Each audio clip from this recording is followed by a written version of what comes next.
Boa tarde e bem-vindos ao Mercados em Ação, do Jornal Económico. Os estúdios da JETV em Alcântara estão fechados e estamos todos a trabalhar de casa por causa do novo coronavírus, como deve ser. Não queríamos, no entanto, nesta altura conturbada, deixar de partilhar convosco a informação e análise crucial nos mercados e na economia e, portanto, mantemos a produção, agora em modo virtual. Nesta edição vamos analisar o impacto do Covid-19 em três prismas, a partir de três prismas. Primeiro, o impacto económico, tanto global como em Portugal. Segundo, as medidas tomadas pelos governos e pelos bancos centrais à volta do mundo. E, em terceiro lugar, a reação dramática nos mercados. No Espaço Empresas, vamos falar com um especialista em trabalho remoto e para ver como é que as empresas estão a lidar com esta nova situação. Antes de tudo, vamos começar, como sempre, com os números e gráficos da semana com o Marco Silva. Boa tarde, Marco. Obrigado, Chico. Como podem ver, o panorama da última semana, quase tudo vermelho, com exceção da Amazon, que teve um comportamento bom, porque basicamente é uma das empresas mais beneficiadas com esta questão da quarentena, ou seja, porque as pessoas encomendam mais produtos via online. Mas em relação ao último mês, podemos ver que as perdas são generalizadas e estamos a falar de perdas bastante consideráveis, nomeadamente aqui no setor financeiro de 40%, mas mesmo assim a Apple, Microsoft e Google com quase 30% de quedas. No resto do mundo, na última semana, alguns pontos positivos, nomeadamente das petrolíferas, Total, Shell, por exemplo, mas, por exemplo, aqui o Brasil, a Petrobras com menos de 15%, não foi uma recuperação das petrolíferas transversal. Em relação ao mês passado, portanto, é tudo vermelho, exatamente como em Wall Street, portanto, existe aqui muito poucos pontos positivos do último mês. Em relação a setores e a mercados, mais uma vez, tudo vermelho, com exceção dos setores que beneficiam com as quedas, nomeadamente a volatilidade, e o setor mineiro, que tem subido com as pessoas a procurarem algum refúgio. Em relação ao último mês, é exatamente o mesmo, com exceção de que as mineiras têm também perdas acentuadas de cerca de 40%, porque houve também uma redução nas semanas anteriores desse ativo refúgio. Em relação ao S&P 500, podemos ver aqui, este é o gráfico do S&P 500, nas últimas 4 semanas, esta queda que está aqui é a queda mais rápida que houve até aos 30% da história do Wall Street. Portanto, foi claramente aqui muito, muito intenso a correção. E vou chamar a atenção para estas duas linhas que estão aqui. Portanto, esta é a média móvel dos 50 períodos e esta dos 200 períodos, só para terem noção que estas médias são muito importantes para os investidores e podemos ter aqui alguma análise ou como é que o mercado se poderá comportar. Neste momento foram as duas quebradas em baixa, isto é muito importante.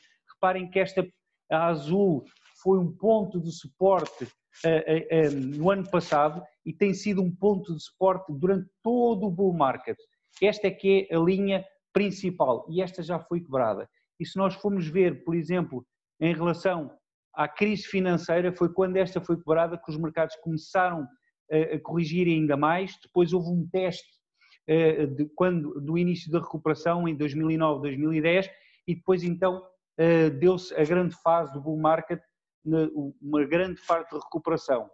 Mas mesmo em 2000, vão reparar que foi mais uma vez esta linha azul que deu aqui o início depois para a segunda fase de correção e, portanto, esta linha que está aqui era o suporte principal e foi quebrado.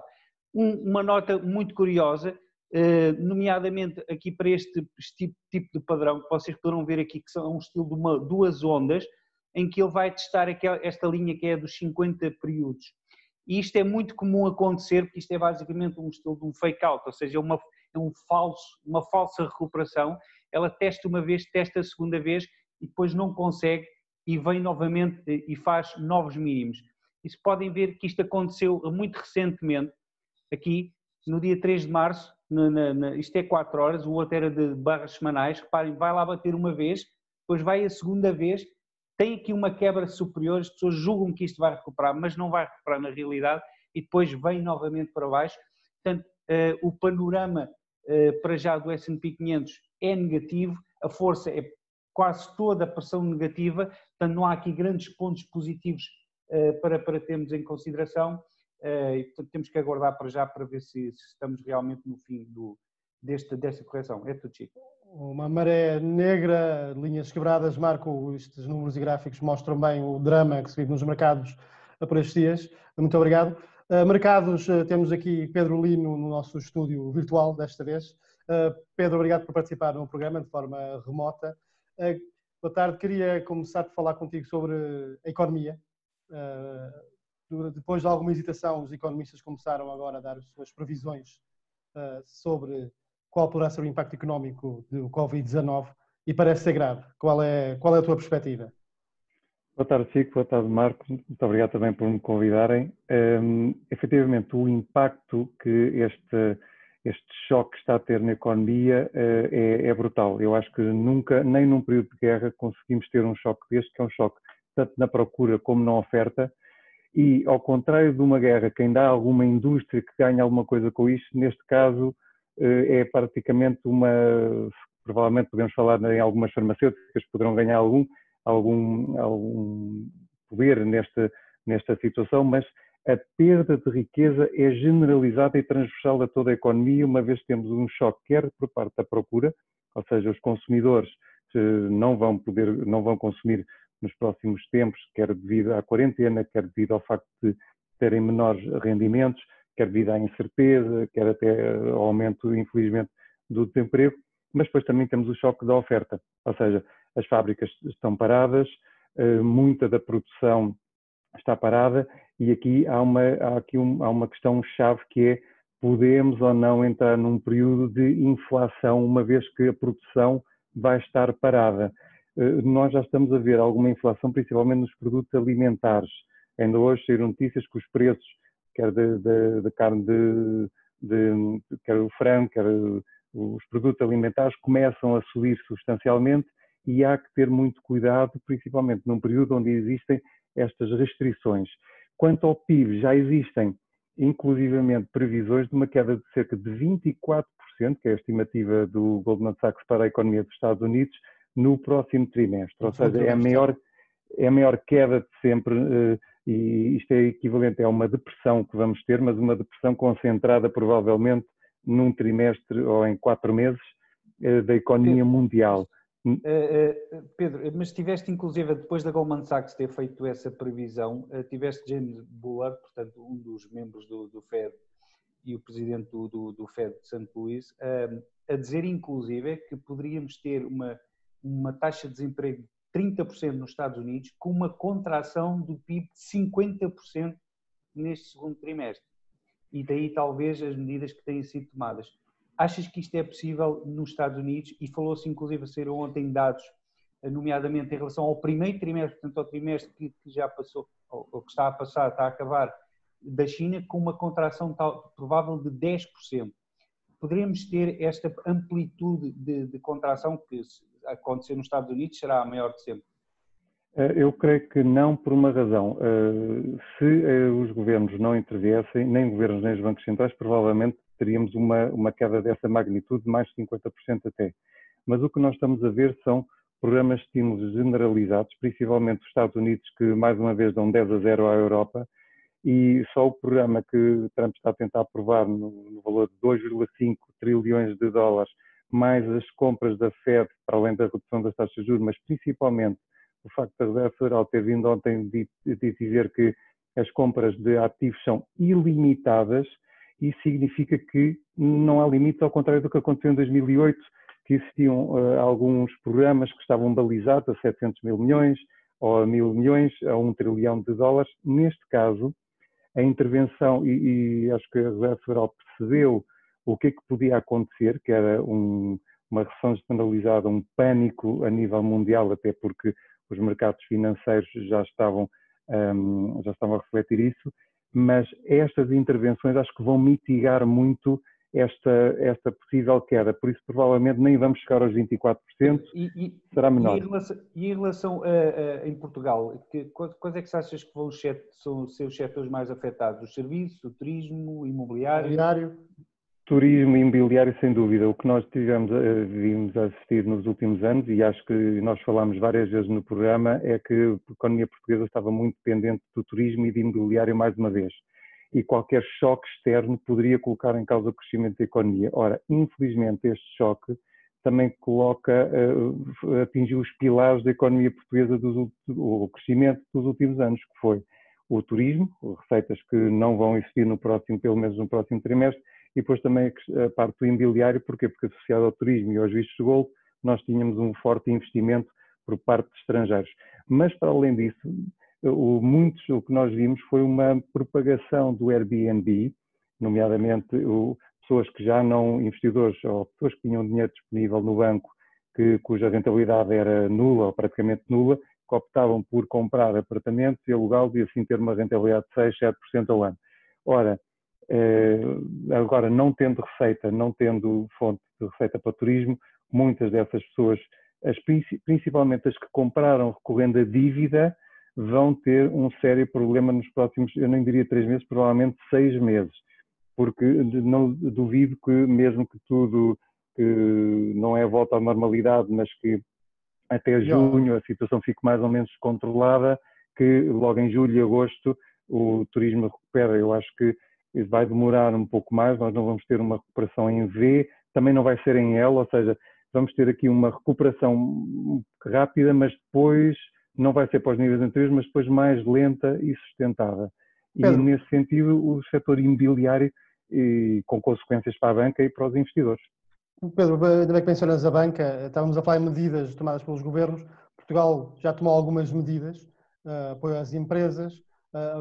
O Ministro das Finanças disse também que está a ser negociado, a notícia que o Jornal Económico deu na semana passada, uma moratória nos empréstimos da banca, ainda não se sabe exatamente para quê, para que propósitos, que tipo de créditos vão ser incluídos nisto. Qual a tua opinião sobre estas medidas? São suficientes? São as adequadas? O que é que falta fazer? Bem, neste momento são as possíveis, porque agora o que há que fazer é tentar aliviar a pressão, quer sobre consumidores, quer sobre os empresários, ou seja, no fundo tentar uma moratória, porque não é possível quem vai ter uma redução, por exemplo, quem for colocado em layoff vai ter uma redução de pelo menos 1/3 do seu rendimento, não vai provavelmente conseguir cumprir com os seus compromissos, porque nós sabemos que muitas famílias esticavam o seu orçamento até ao limite. Ou seja, essas pessoas vão ter que ser protegidas. Por outro lado, as empresas também, as empresas que principalmente as são mais afetadas, e praticamente todos os setores vão ser afetados com as fábricas fechadas, temos que pensar que as receitas dos empresários vão ser zero, se calhar nos próximos 2 a 3 meses, o que significa que também não é possível cumprirem compromissos. Por isso, por agora, acho que uma moratória para tentar ganhar aqui algum fogo, ou pelo menos não pressionar. No entanto, isto não vai resolver o problema, porque o próprio Estado também vai ter um problema. Se nós olharmos para a execução fiscal, o Estado recolhe em termos de impostos cerca de 6 mil milhões de euros por mês. A receita fiscal direta são à volta de 3 mil milhões. Ora, o Estado também vai ter um impacto substancial e também não vai ter dinheiro, também não vai receber nem da Segurança Social, porque os trabalhadores, as empresas não vão contribuir, e muito menos dos impostos indiretos, como o IVA, e então do imposto sobre as petrolíferas, sobre a gasolina, nem se fala. Ou seja, o próprio Estado vai estar sob uma pressão enorme, com o déficit não vai ser 2, nem 3, nem 4%, o déficit vai ter que disparar. E depois temos aqui a questão que é, ora, como é que o Estado pode apoiar ou pode ajudar a uma moratória quando o próprio sistema financeiro também vai estar em causa? Ou seja, isto são tudo garantias um bocado para manter a confiança, porque não vai resolver um problema. Quando temos 3 meses sem receita, quando temos 3 meses sem receita, isso é receita que se perde. Ou seja, estar aqui a adiar um problema, uma moratória, significa que os empresários depois vão ter que trabalhar para recuperar o prejuízo. Sim, o que devia existir a nível da União Europeia era um perdão, que é algo que estamos muito longe disso. Pedro, exatamente isso. Estas medidas portuguesas fazem parte de uma estratégia europeia que está a ser desenhada, primeiro por cada país, e agora uma tentativa pan-europeia, dentro da União Europeia e da Zona Euro, para resolver o problema. Tu disseste há pouco, e também dentro do quadro do BCE, que também anunciou, não pode cortar muito os juros, já estão em zero negativos, e na semana passada anunciou também uma chamada bazuca de compra de ativos pela terceira vez neste mês. Tu há pouco disseste que os Estados Unidos estão a dar 10-0 à Europa neste campo dos estímulos, tanto económicos como monetários. Como é que é a reação europeia? Porquê é que tens essa crítica? Bem, no caso do Banco Central Europeu, eu não sei se é de chamar estes senhores incompetentes, porque se nós olharmos para os resultados da última reunião, primeiro, quando as taxas de juros, efetivamente, acho que não adianta descê-las de 0,5% para menos 0,6%, porque o efeito era ainda falir os bancos. Não há transmissão ainda por cima. Não há transmissão. Mas quando estamos a falar numa pandemia, quando os Estados vão ter que gastar uma percentagem elevada do seu PIB, se pensarmos de 1% do PIB da zona euro, significava que eles tinham que gastar cerca de 140 mil milhões de euros. E o Banco Central Europeu vem com um programa de compra de 120 mil milhões, quer dizer, é gozar, é sinceramente não terem noção, primeiro do impacto, depois da queda que os mercados já estavam a ter, depois da fuga dos investidores que queriam liquidez, dos receios da economia, e aquela gente não tem mínima noção. Tanto não tem que a consequência foi o disparo das taxas de juros a 10 anos de Portugal, de Espanha, de Itália, ainda por cima, quando a senhora Lagarde diz que não é missão do Banco Central Europeu reduzir os spreads. Então a minha pergunta é, mas então qual é a missão do Banco Central Europeu? O quê? Então... E achas que, como um grupo de economistas sugeriu agora recentemente num estudo que saiu ontem, poderia ser criado, é agora a altura para criarmos as Eurobonds, ou neste caso eles chamaram as Pandemic Bonds, Corona Bonds, as obrigações de pandemia na Europa, e queria-te recordar, nós falámos isto várias vezes no programa, que os bancos centrais estavam com os balanços cheios e pouco preparados para reagir caso houvesse uma crise, e, surpresa, a crise está cá. E ainda hoje falava que a FED, por exemplo, pode aumentar o seu balanço em mais 4 a 6 trilhões de dólares por causa disto. Incluindo, que é uma novidade, e eu gostava da tua opinião em relação a isso, financiamento para as pequenas e médias empresas. É isto que nós precisamos na Europa? Na Europa precisamos de um Banco Central muito mais ativo e precisamos de uma política completamente diferente. E o que se nota pela atuação do Banco Central Europeu é que a Europa não vai a lado nenhum, não existe uma coesão.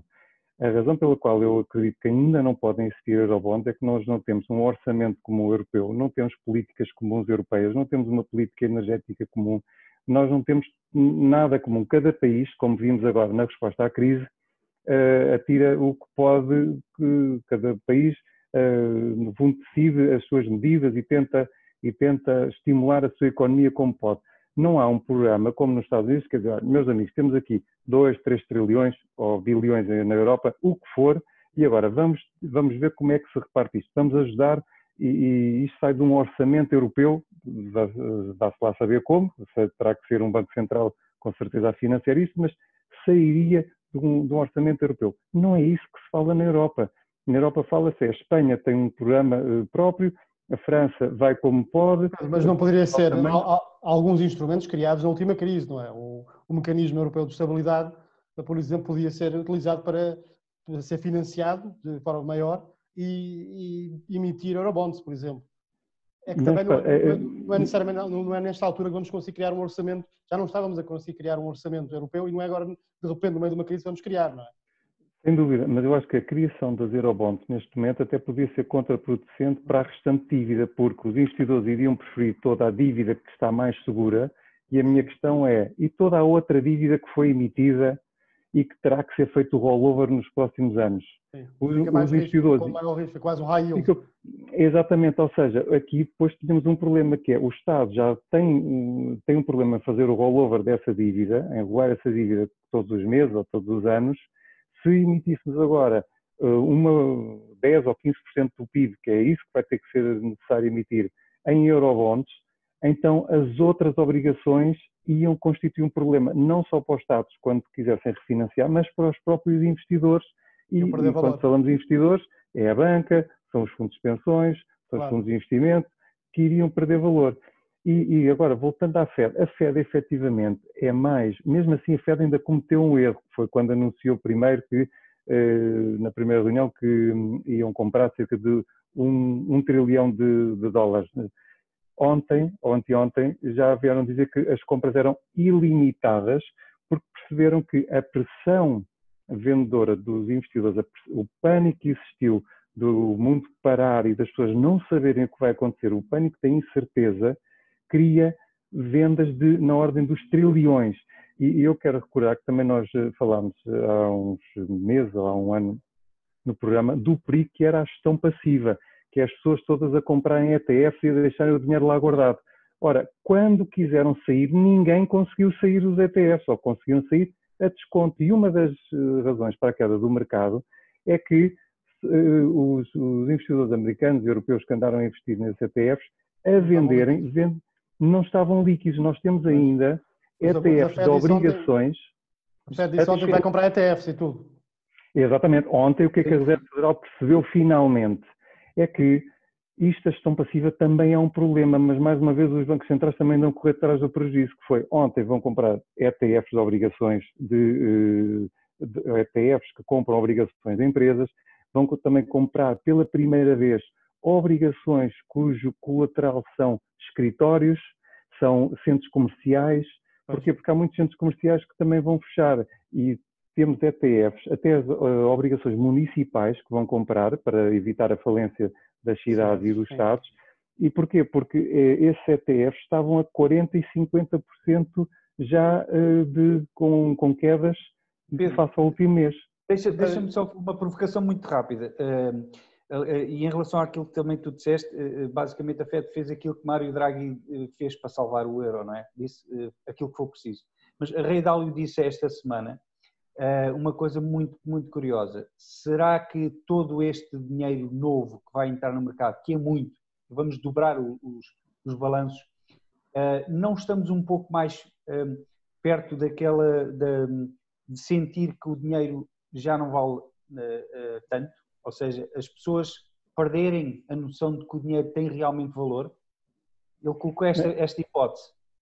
Eu acho que esse é um dos graves problemas de termos entrado nesta política de imprimir, que é, chega a um ponto, as pessoas vão perceber que cada vez há mais dinheiro. E por isso é que eu acho que nós, dentro de um ano, haveremos de ter inflação, porque estarem os bancos centrais a duplicar o seu balanço, os Estados a aumentarem o seu endividamento, nós vamos ter casos dramáticos na Europa. A França vai disparar o seu endividamento para a volta de 120% do PIB, a Itália para 150%, Portugal 10% não vai ser suficiente. Por isso, nós vamos ter aqui a emissão de dinheiro e de moeda que depois há de acabar por circular na economia. E por isso é que também acho que muitos exageros, os investidores também agiram de forma muito irracional, principalmente na quinta e na sexta, com quedas nos mercados já de quase 40%, continuaram a vender porque foi o pânico e ninguém lhes conseguiu explicar que está a entrar mais dinheiro. Esse dinheiro vai ter que ser aplicado depois em algum lado para fazer a economia recuperar.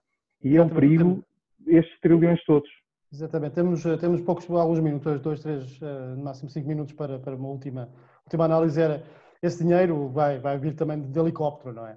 Aparentemente nos Estados Unidos vão atirar dinheiro para cima das pessoas e criar essa inflação. Mas voltando ao teu último ponto, que é a reação dos mercados.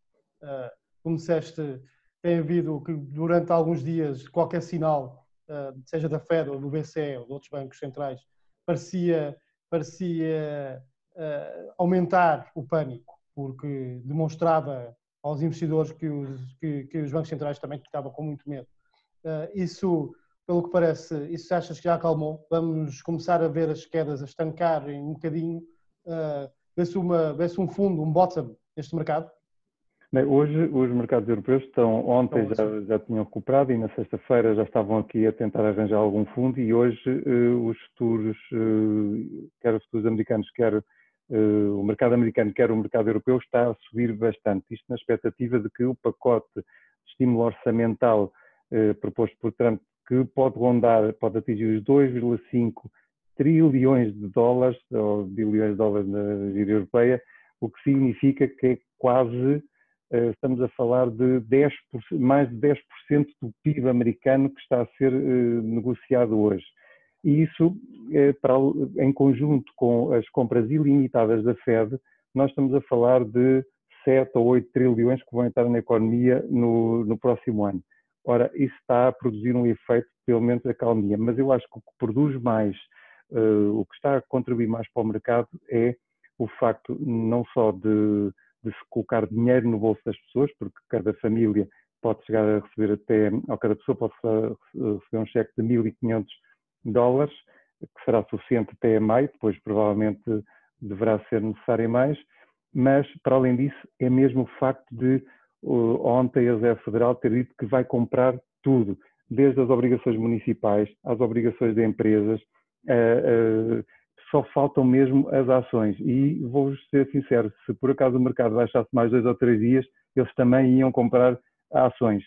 Por isso, o que eu acho que os investidores perceberam é que a Reserva Federal está disposta a absorver em 2, 3, 4 trilhões o que for necessário as vendas dos investidores privados, e acho que isso fez regressar alguma confiança. Pedro, muito obrigado por ter estado aqui no programa. Desculpa, Marco, já estamos com pouco tempo, fica para uma próxima oportunidade. Obrigado, Pedro, pela presença virtual no nosso estúdio virtual. Vamos fazer agora um breve intervalo no Mercados em Ação, voltamos já. Bem-vindos de volta ao Mercados em Ação, do Jornal Económico. Passamos agora para o Espaço Empresas e temos connosco o Jorge Rendeiro, o Vice-Presidente de Marketing da GoContact. Boa tarde, Jorge, e obrigado pela disponibilidade em participar no programa. Olá, Viva, boa tarde, obrigado pelo convite, o prazer é todo meu. Obrigado, Jorge. Pode-nos começar por explicar de forma breve quais são as principais atividades da GoContact? Ora, a GoContact é uma empresa portuguesa que nasceu na bonita cidade de Aveiro, por volta do ano 2000. Nasceu como um grupo de engenharia chamado WPart e evoluiu depois para uma empresa de telecomunicações e mais tarde, recentemente, há sensivelmente 8 anos, começou a desenvolver um software de cloud para contact center, entre outros produtos, mas digamos assim que é o nosso produto estrela. Em cima disso, digamos assim, qual é que é a value proposition da GoContact? A GoContact, digamos que é um misto entre aquilo que é uma empresa de telecomunicações completamente orientada para a cloud, mas precisamente aquilo que nos distingue é exatamente o misto entre pessoas de engenharia com grande conhecimento a nível de telecomunicações e desenvolvimento de software, articulado com perfil totalmente de operações. Portanto, este misto entre consultoria tecnológica e know-how de operações é aquilo que realmente coloca a GoContact num plano de diferenciação. Jorge, e de que forma é que estão a ajudar os clientes com soluções de trabalho remoto? Nós desde o início de março, digamos assim, quando nós estamos a operar tanto em Portugal como em Espanha, digamos que no início de março a questão do coronavírus foi mais premente em ambos os países, e nós neste momento, digamos que a nossa primeira preocupação foi tratar dos nossos, para também podermos ajudar os demais, e tentámos numa primeira fase, obviamente, colocar todos os nossos colaboradores em trabalho remoto, que dada a natureza da empresa foi bastante simples, e durante todo o mês de março posso afirmar que mais de 90% dos nossos clientes já estão em teletrabalho. A maior parte deles conseguimos num espaço de 24 horas facilitar essa solução e, portanto, lhes permitiu ter uma continuidade de negócio sem qualquer tipo de disrupção. E posso-lhes até dar um exemplo que dentro da empresa foi, digamos assim, uma conquista. No dia 15 de março, que curiosamente foi um domingo, conseguimos fazer a primeira implementação totalmente remota, ou seja, não só colocar o nosso cliente e os seus clientes finais numa solução totalmente remota, como o próprio processo de implementação realizado pela GoContact foi feito com as nossas equipas em remoto, portanto, sem qualquer deslocação ao site do cliente, e, portanto, num domingo à tarde foi tudo realizado, 160 posições, mais ou menos, isto em Portugal, e na segunda-feira de manhã estava tudo operacional e a trabalhar. Jorge, parabéns por esse achievement. Em contato com muitos clientes, como é que é o feedback desses clientes? É um mundo novo para todos nós, estamos neste ambiente de trabalho remoto. O Jorge tem muita experiência em dirigir equipas de forma remota. Que conselhos é que dá a essas empresas? Como é que está a sentir essas empresas em termos de ânimo nesta altura e capacidade para reagir a este tipo de diferenciação? Claro. Obviamente, há aqui um sentimento, digamos assim, dispar dentro da empresa. Por um lado, nós, para todos os nossos clientes, ou seja, o retorno que estamos a ter deles tem sido extraordinário, porque realmente não, dada a natureza da empresa, o sermos uma solução cloud, já haver um grande conceito de teletrabalho dentro da empresa e que obviamente é exportado para todos os nossos clientes também, sentimos que como empresa conseguimos cumprir a nossa missão, ou seja, existindo essa aproximação entre a GoContact e os clientes, exatamente num momento bastante complicado e que era necessário eram necessários aqui dois fatores. Por um lado, uma resposta muito rápida, porque para não existir essa descontinuidade de negócio, e por outro lado, uma solução que aportasse segurança, uma solução que fosse robusta e que fosse uma solução de continuidade, porque obviamente nesta situação onde nos vivemos não temos propriamente uma data limite, um deadline para quando as coisas voltarão à normalidade. E portanto o que nós nos concentramos em fazer, e que no fundo é a missão da GoContact, não é criar uma solução para o mês de março, mas sim uma solução que permita ao cliente ter digamos, uma plataforma omnicanal, que é o que somos, e que permita ao cliente ter várias soluções para continuar a comunicar com os seus clientes. Tivemos casos em Portugal e em Espanha que realmente alguns desses casos estamos a tornar públicos, porque realmente entendemos que também pode motivar outras empresas a dar este passo, como foi o caso do CTT e o caso curioso da YouCall, que é uma empresa de contact centers que está maioritariamente em Angola e que, pela questão do bloqueio de voos, viu parte da sua equipa dividida entre Portugal e Angola. E, portanto, nós num espaço rápido...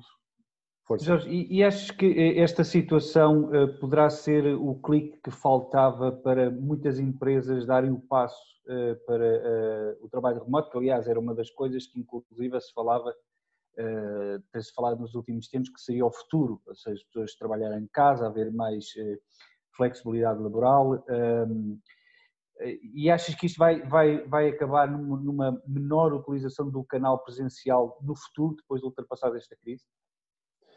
Sim, eu acho que, digamos assim, que é uma mudança por obrigação, não é? Como normalmente é característico do ser humano. Empresas como a GoContact existem há uma década e, portanto, permitem que este tipo de ferramentas já estão disponíveis para diferentes empresas.